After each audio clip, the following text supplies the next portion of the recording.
Theater. It's all theater. We're going to talk very briefly about that sham committee meeting today. We're going to talk about maybe everybody really is against us and more vaccine madness. All that's coming up tonight, and I'm right.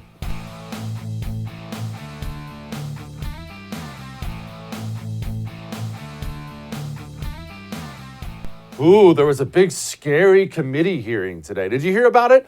No, I'm not playing you any clips from it.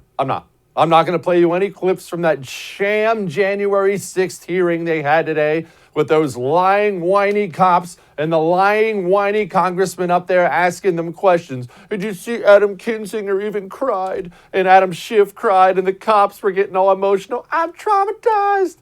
Give me a freaking break. I'm not covering it because this is all a joke. And I'm embarrassed by the Republican response to this. The Republican response that they've decided on is, it was really terrible, but it was Nancy Pelosi's fault. Wake up. They don't care about January 6th. They don't care about people wandering into the Capitol. They don't care that anyone died on either side. Communists don't think like that. They don't care about things like that. They're using January 6th to mobilize the forces of government, and we're about to get to all these forces, to mobilize the forces of government into making you an enemy of the state. That's all this is. Anytime you see a single person bring up January 6th, that's what they're doing. Journalists, congressmen, whoever.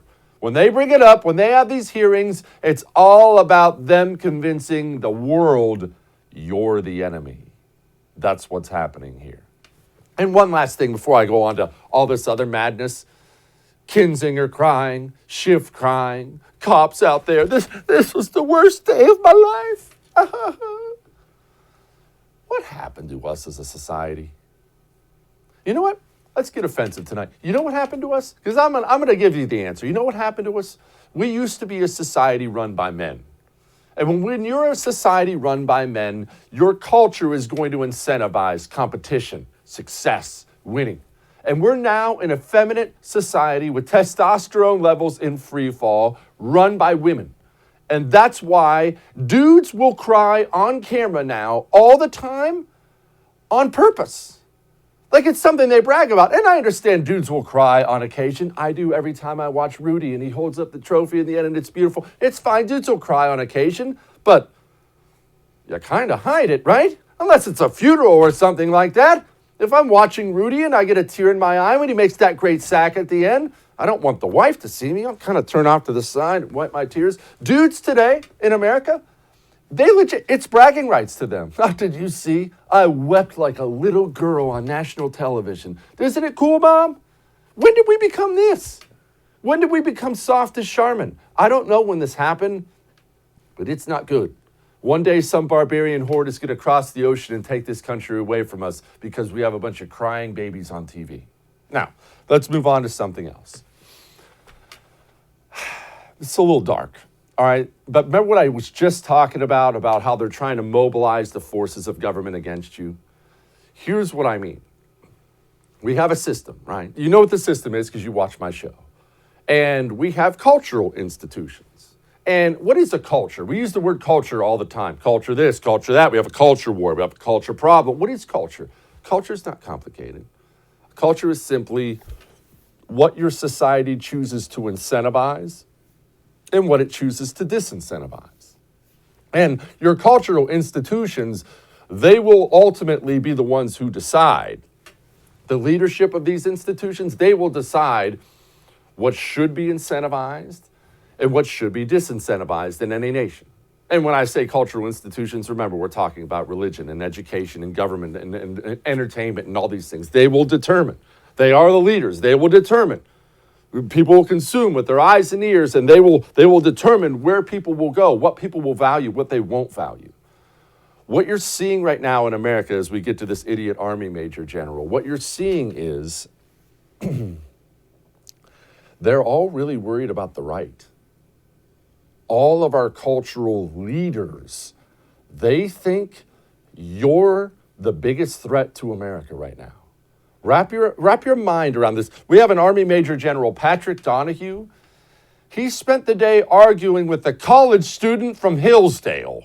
on Twitter and then bragging, public service announcement, block and report the Twitter trolls and disinformation tinfoil hat team. This is the same general who's been talking about, the Delta variant. Ooh, very, very scary. We're all going to die. Haven't you heard? Better wear that mask. Why do we have commanding generals talking about Delta variant and blocking people on Twitter? I don't know if you've heard, General, but there's this big country. It's over there in the east. If you see Japan, just look at Japan on a map and you just look kind of to the left. You'll see this big country right across the water there. That place is called China. You see, it's run by communist scumbags and they hate America. Their economy is now just as big as ours. Their military is getting just as big as ours. They're aggressively consuming everything they can, and they're cyber hacking us every other day.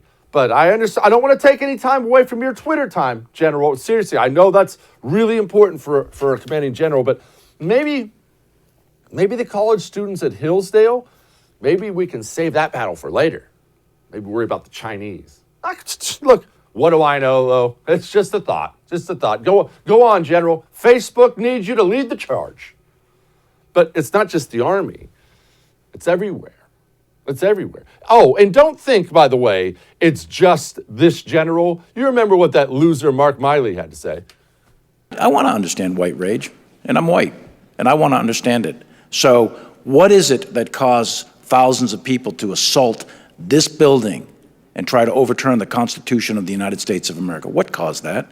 I want to find that out. I want to maintain an open mind here, and I do want to analyze it. It's important that we understand that because our soldiers, sailors, airmen, Marines, and Guardians, they come from the American people. So it is important that the leaders, now and in the future, do understand it.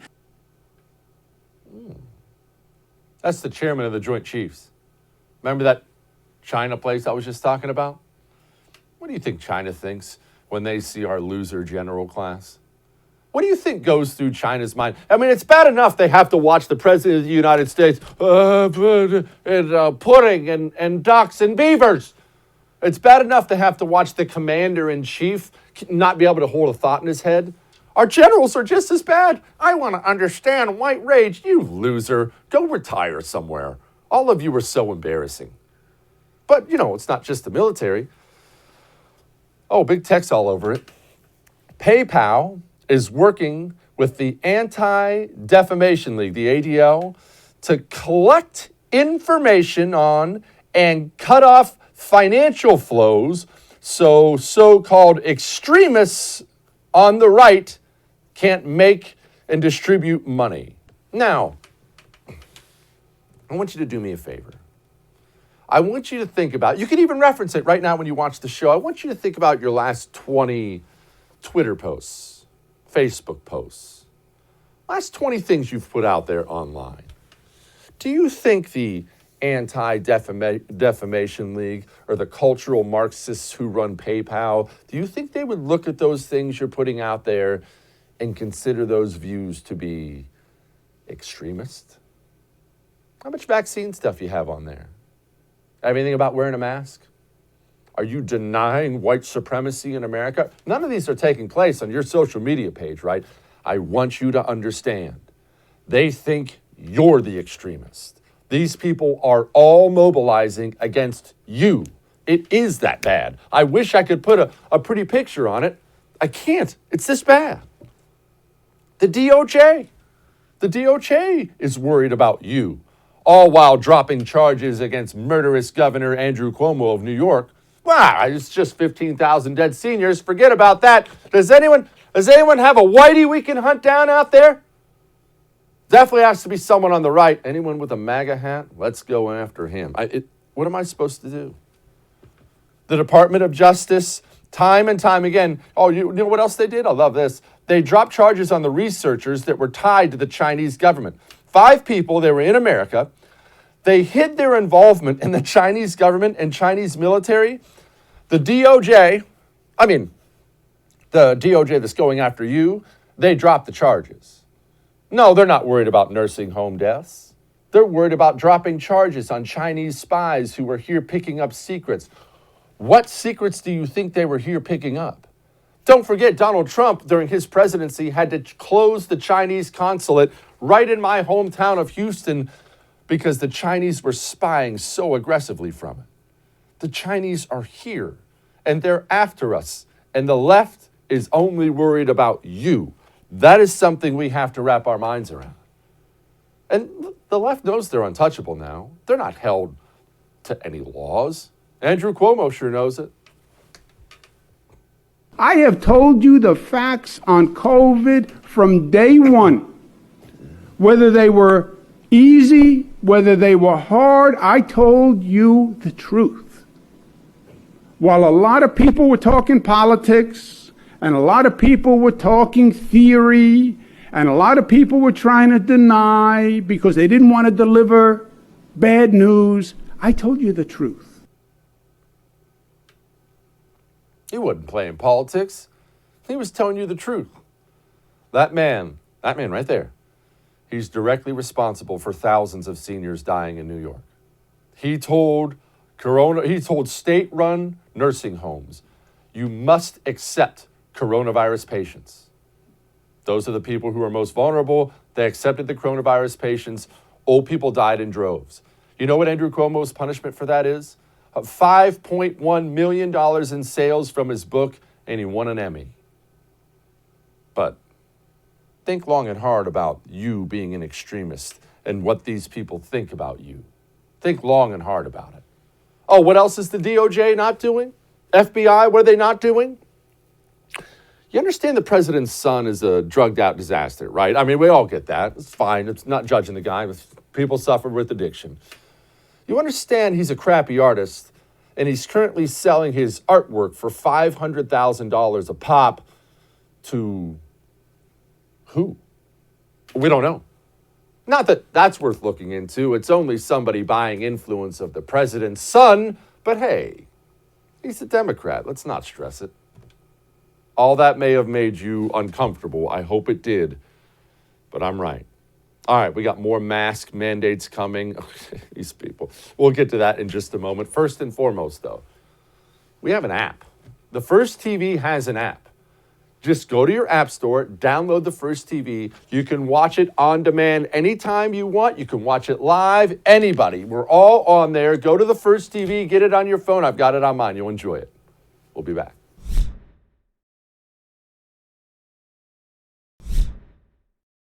Fully vaccinated people are at a very, very low risk of getting COVID-19.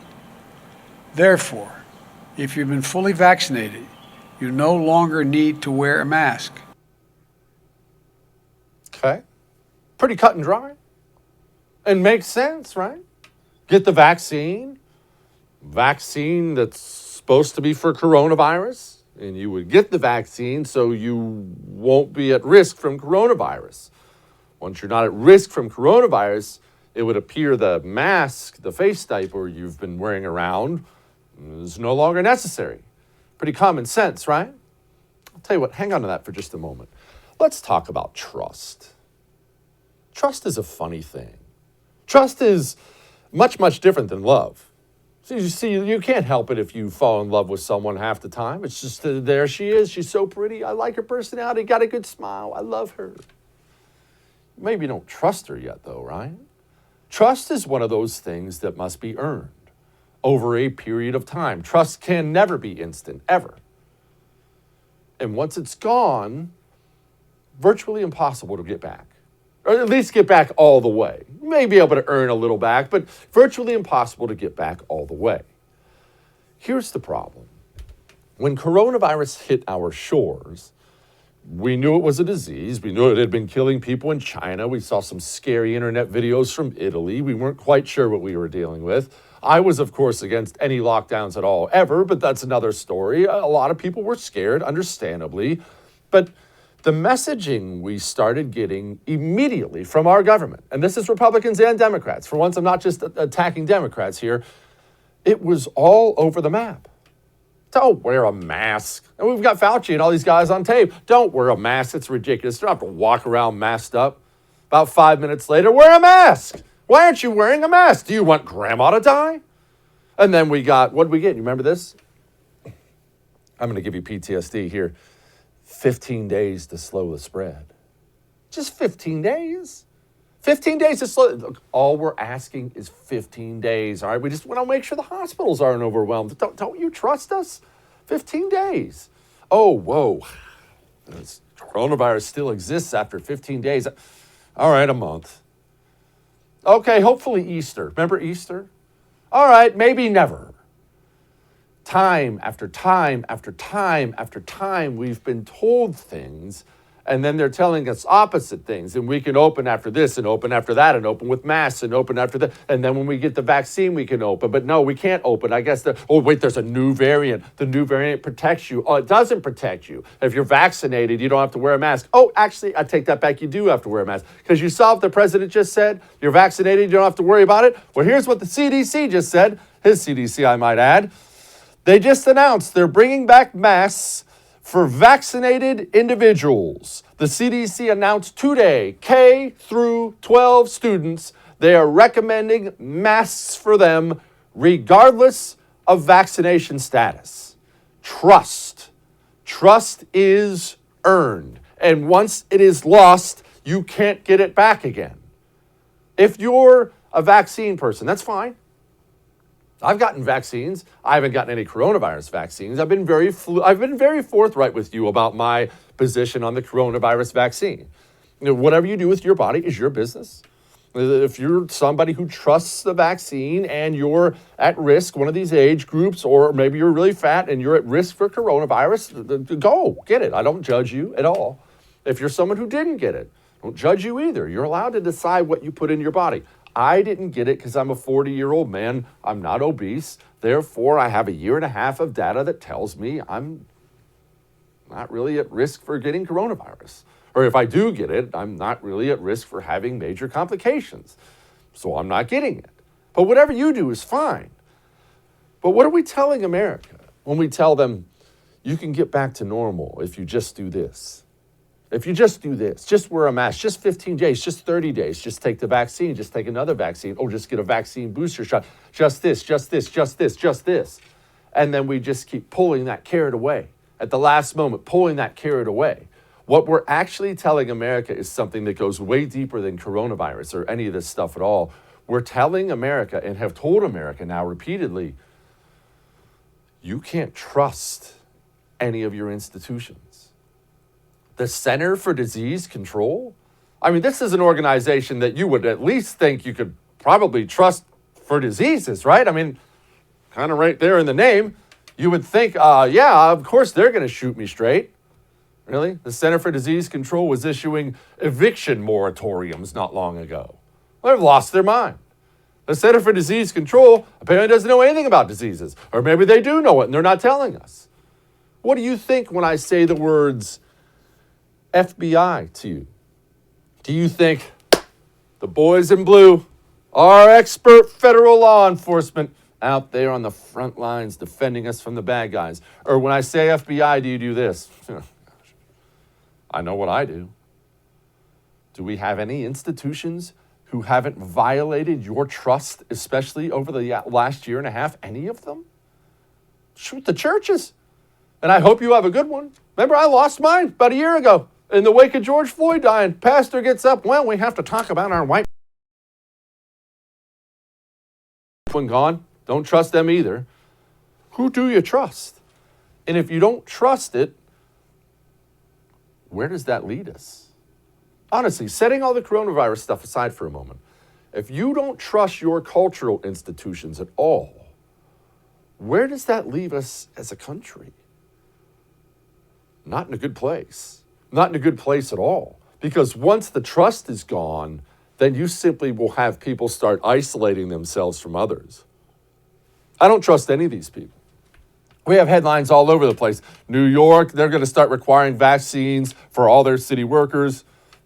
St. Louis is flat out yellow marking people, forcing vaccinated people to wear masks.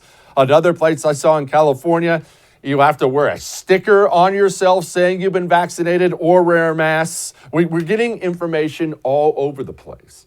And I'm going to play this to you from Gavin Newsom And then we're going to have a talk about vaccines. Hang on. It's like drunk drivers. You don't have the right to go out and drink and drive and put everybody else at risk, including your own life at risk. California is one of the highest vaccination rates in America, but yet we're still seeing an increase because so many people, 25% in California, are refusing to get vaccinated. It's very dangerous. So it's 25% of unvaccinated people, right? And super genius Don Lemon had this to say. Don't get the vaccine, you can't go to the supermarket. Don't have the vaccine, you don't show it, can't go to the ball game. Don't have the vaccine, can't go to work. You don't have the vaccine, can't come here. No shirt, no shoes, no service. That's where I think we should be right now, because we continue to waste our breath on people who are just not going to change. They're, the circular logic. They just keep going back and saying, well, it's my freedom, it's whatever. I'm free. I have an uncomfortable question to ask. I certainly don't want to put anybody out, but I have an uncomfortable question to ask.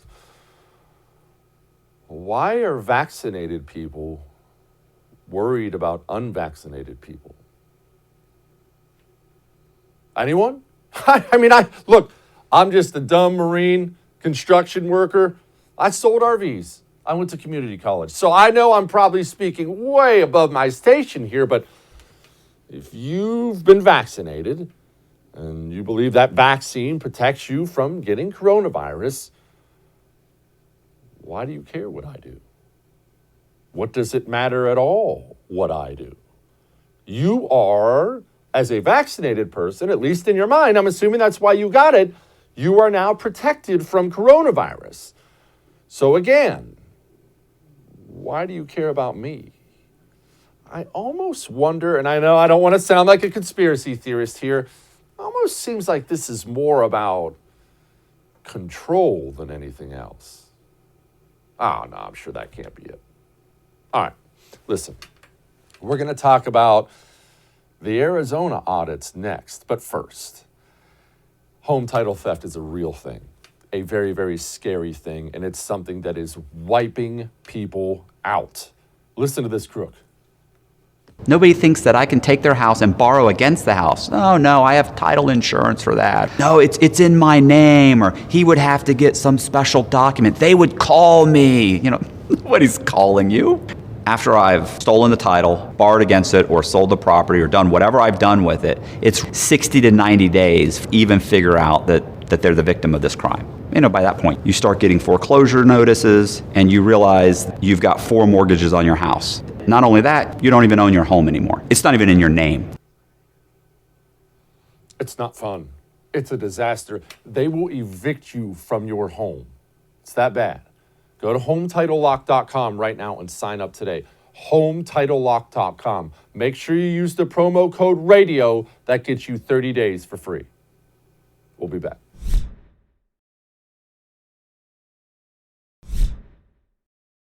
The federal government is very concerned about COVID. Haven't you heard? We have these new mask guidelines out. All the kiddies have to be masked. Everyone wear 10 masks, or we're going to get vaccinated 1,000 times, or we're all going to die. I know you've seen this. The federal government is very, very, very concerned about it. They're so concerned about it that the border's wide open, though. You see, I'm not getting consistency here. I have 40 Border Patrol agents testing positive for COVID in Texas because of illegal immigrants pouring across the border due to Democrat policies. Joining me now to talk about that and other things is Alex Stovall. He's the Arizona congressional candidate and also U.S. Army Reserve chaplain. Alex, Joe Biden and the federal government, they're very concerned about COVID. Haven't you heard? Yes, I have heard, and it's something that I think is quite repulsive. And just to be clear, I'm a chaplain candidate, so I have to make that differentiation clear for those that are listening that may not exactly be in favor of what we're doing. So I actually went to go visit one of the hot spots of the border in Douglas today, maybe 5 or 10 minutes ago. And I spent some time talking to the individuals out there, and they're under the understanding that every 8 hours, they have about 100 illegal immigrants that are crossing the border, trying to get over from wherever it is they're coming from, whether it's Venezuela, Guatemala, or Mexico, if you will. So it's really disheartening to see that they're more focused on stopping the border, passing millions of dollars to stop the border from being built, to ultimately help our economy, help our infrastructure, rather than focusing on the things that we really should be focusing on.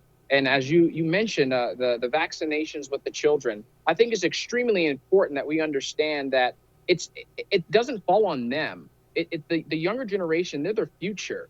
And we have negated the elected officials, not all of them, but a large majority of them have neglected and ultimately abandoned our younger generation. So it's disheartening to see that these things are happening and the chaos that's going on at the border overall. Alex, make me understand it. Why? I mean, I know you're not a Democrat. I know you're a Republican, but this seems to be what Democrats want almost universally. Why? Yeah, it's funny you mentioned that. I'm actually a walkaway. I was a Democrat. I grew up in the Democratic Party, and I think a lot of it comes down to power, control, and keeping us confused. Keeping us confused keeps them in business. And it's disgusting to think that they're making money off of this narrative of the inner city communities, off of the immigration, and off of our younger generations that are supposed to inherit this great nation. Alex, these numbers from the Arizona Senate hearing are something. 3,981 people who voted on Election Day were registered after the 15th. 11,326 people who voted were not on the 11-7 voter rolls, but were somehow listed in the database on December 4th. 18,000 people who voted on Election Day, but were subsequently removed. 74,000 mail-in ballots were counted with no record of having been mailed in the first place. What exactly is going on with this Arizona audit? It may be the least talked about story in America, but something seems to be going on. Well, I've always told people it's important to understand that the elected officials that have their hand in the cookie jar have been caught red-handed, and keeping us confused and making us focus on things that are not important is exactly what keeps them in business. So I'm excited for this audit to get done. I've been following it. I haven't said much about it because I believe the truth will come to fruition and the truth will stand for itself. And quite frankly, I think the narrative of this Delta variant, how conveniently does it come into place as soon as we're getting closer to concluding the audit? I'll say it's open for interpretation, but I think they're starting to see some things and they're starting to understand they made a big mistake and they tried to cover this up, and the American people are now hyper vigilant of what's going on in our elections. And it's going to make it extremely difficult moving forward for them to do this again, ever. Okay, are we though? That's what I worry about, Alex. I know the Republicans, at least the Republican base, your voters, I know they want the Republican Party to do something about it, but that generally doesn't actually get you real action from the Republican Party. They talk a lot, they don't do a lot. Are we going to get them doing anything? Well, that comes back to accountability. Bringing accountability back to the table. I think the American people are doing an excellent job. I think the inner city communities have become more hyper vigilant. My community specifically are more aware of what's going on with the elections. And I think applying the pressure in the right areas and making sure the constituents are more aware and allowing to put that pressure on the officials, letting them know that we're watching what they're doing now more closely than ever. So I think having the accountability thing put back on the table and making sure our local communities are more aware. That's how we get that accountability back into the official office, and that's how we alleviate this from happening. Alex, I'm glad you're trying to become a chaplain. I am. I think that's a wonderful thing. I will be honest with you. I'm gravely concerned about our military leadership as we currently sit here. The things I'm hearing out of leadership, I'm not hearing things like take the fight to the enemy, let's focus on China. I'm hearing on a lot of focus on things that aren't important at all, and it concerns me greatly about the future of the American military. Yeah, specifically, let's talk about the extremism training that they're trying to push on the soldiers.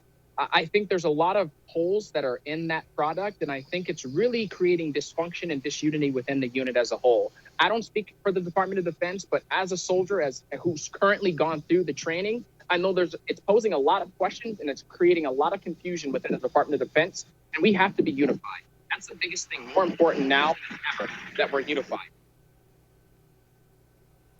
Alex, what can bring this country together? Anything? I mean, because I'll be honest, man, I look around and I don't see much.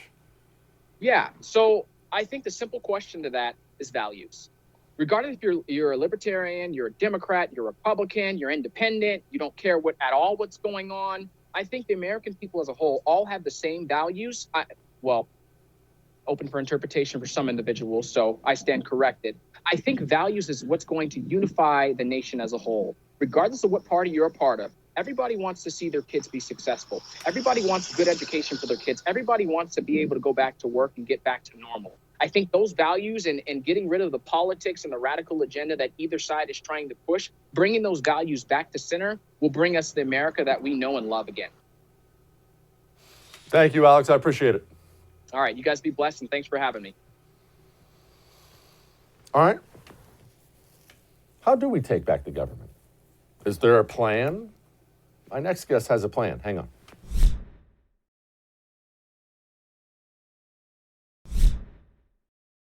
Well, we got a lot of work to do, right? I mean, look, we can sit around all day long and point out all the problems and what a disaster this administration is and what a disaster this Congress is. And there's value there, but we got to beat these people.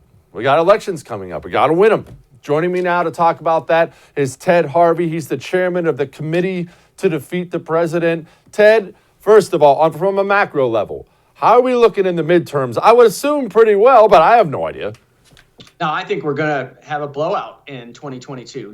You just look at demographics. We're only behind by 5 seats in the U.S. House of Representatives. And just with demographic changes, California is losing a congressional seat. New York is losing a congressional seat. Illinois is losing a congressional seat. And all of these congressional seats are going to red states. Like Texas is getting 2 new seats and Florida is getting a seat.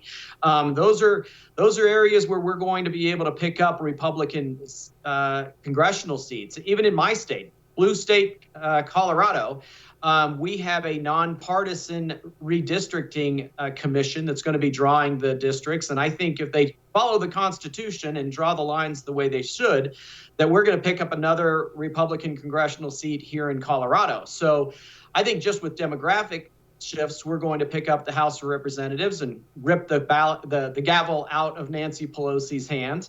But I also think that just with the how radically left the Democrats have gone, that we are seeing an uprising across the country of grassroots Americans that don't believe that the Democrat Party represents them. And so I think you're going to see us have a landslide in the House, and I think we're going to pick up 2 or 3 seats in the Senate. Just in Georgia alone, we're going to have another Senate election in Georgia, and I think Herschel Walker is going to run there, and he's a legend in Georgia. And I think we'll pick up the Georgia seat, and there's other seats we can pick up as well.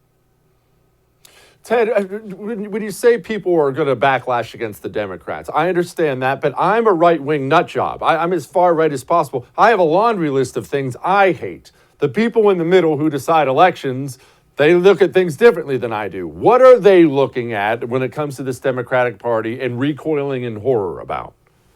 Well, I think your average American, whether they're moderate Democrats or unaffiliated, they are going to work. They're doing their jobs. They're raising their kids. They're going to their sporting events and practices and all of those kind of things. They're not involved in politics. It's not a religion the way it is to the left. I mean, the left running yours and my life is the religion of the Democrat Party right now. And the average American out there, they've never been impacted by it before. But now when you see what's going on in our schools, where they're pushing critical race theory, where they're requiring masks to be worn in schools, when they're forcing kids to be vaccinated, when there's absolutely zero chance statistically of anybody under the age of 18 getting significantly sick from the coronavirus, you're seeing parents rise up in school board meetings all across the country, totally outraged by what is going down in their schools being shut down. And I think you're going to see that roll over not only from school boards, but to city councils, because they're pissed off about what's going on in the violence in the streets of America. And you're seeing it going all the way up to the White House. People are absolutely outraged by what's going on with the Democrat Party and the takeover by the radical left in this country. Do they care about the border? I suspect they do not. Now, I do. I once ran for Congress in Arizona. I live in Texas, so I'm aware of the border. I'm horrified by what's happening, but I just don't think this issue translates to most of America. I don't think people are close enough to the border to care. Am I wrong? Well, I don't think they're being impacted by it. The media is not showing anything that's going on down on the border. They're not showing the millions of people that are flooding across the border and destroying communities like in Arizona, where you're having states of emergency put in place by these cities down on the border and states down on the border, but the media is not covering it. So the average American doesn't know what's going on. And but I think that is going to be a rallying cry for our base. Conservatives like you and me that are outraged by what's going on. And if we can get another candidate out there like Donald Trump, who ran on the banner of securing our sovereign borders, if you can get some Republicans at the congressional level that are run on that issue, I think you'll get our base out, and we have to get our base out if we're going to win. Is Trump a winner or loser for congressional candidates right now who are in primaries or maybe in the general election? You never know how former presidents are viewed. Even once popular ones can get unpopular and vice versa. How is Donald Trump politically? How's his popularity? Well, it depends. I think it depends from district to district all across the country. And anytime you can get a president to endorse you, that's normally a good thing. And I think most people want to have President Trump's endorsement. And you look at the people that are lining up in Wyoming, just north of where I am, they're desperate to get Trump's endorsement to go up against Liz Cheney, because we can't have a split ticket going up against Liz Cheney, because she doesn't need a majority. She just needs a plurality to win the Republican primary there. So I think you're going to see Trump endorse one of the primary opponents against Liz Cheney, and hopefully the rest of the field will step aside so we can have a head-to-head race there. But I think that's going to be the case in most races across the country. It'll be on a district by district race or district by district situation, but having Trump's endorsement, I think, will be huge. You see he's having rallies with tens of thousands of people showing up. There's a huge portion of the Republican voters that support the president immensely. This piece came out in Politico, and I mean, talk about just being honest with it. It has a Democratic strategist in Georgia saying they are screwed. She didn't use that word in particular. If they can't repeat what they did in the 2020 election with mail-in voting. What does that mean, Ted? Well, I think the Democrats see the writing on the wall as well, that they're going to lose the House in the next election cycles, and it's going to be in huge numbers. And so they're trying to build a narrative to justify why they got destroyed. And like I said, the radical leftists have taken over the Democrat Party at the national level, and they know that they've gone too far. The Democrats know that they've gone too far. And so they're looking for an excuse for why they're going to lose in a landslide. And they're not going to say it's because the radical Marxists in our party have taken over. They're going to say it's because the Republicans pushed all of these election bills that are denying, that are racist and denying people the ability to vote and everything like that. They're just trying to set up a justification for their losses. That's what that article is about. But in the end, when you got 80% of America believing you should have photo ID before you can vote and prove that you are who you say you are before you vote, it's hard for Democrats to make the argument that they're going to lose because of these voter integrity laws. What they're telling us is that they can't win unless they cheat. And they can't cheat if they have to verify every single ballot that's brought in is being voted for by a legitimate voter.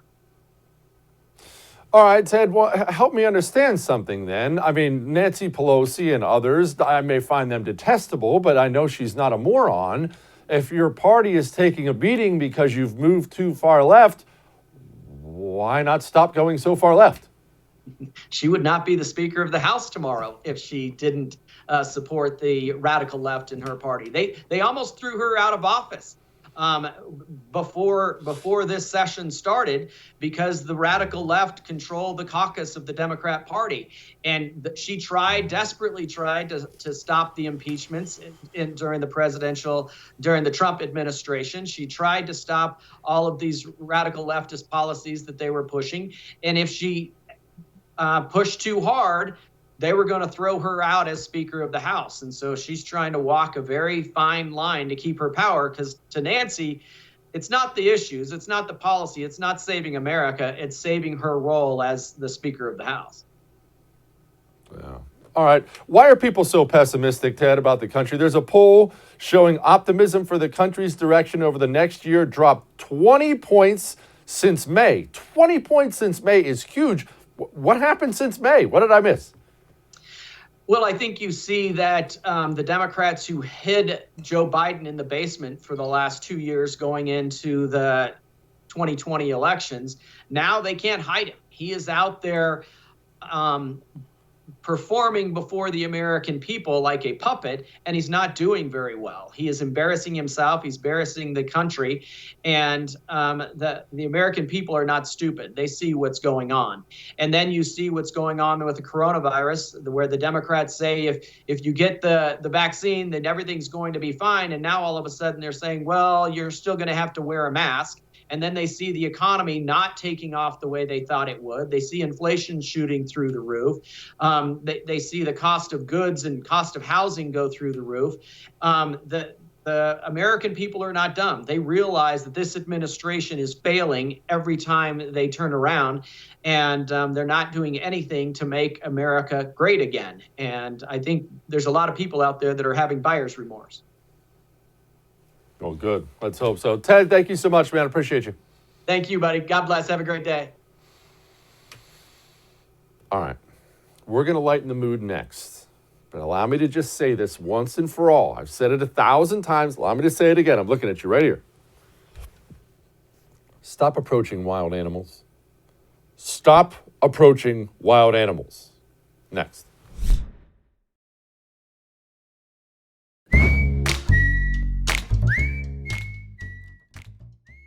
All right, it's time to lighten the mood. Nature, it can be pretty dangerous.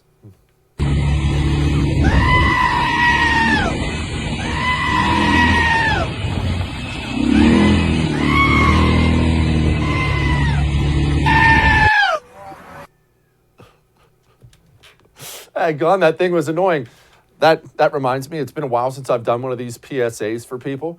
Not talking about that gentleman there because he was on an ATV, but you hear me here? You hear me? Wild animals are dangerous. I don't know what happened to our society. I don't know whether it was Disney movies or what it is, but I just saw another video yesterday. I should have played it for you tonight about people standing by bear cubs while the mother bear is right there on the road trying to wave them across the road. There's another story out of Yellowstone National Park. Somebody just got plowed by a buffalo. Stay away from the animals. They don't talk. They're not big teddy bears. They're not soft and cuddly. If you just speak to them like little babies. I see what you do out there, ladies. Stay away from the animals. All right. I'll see you tomorrow.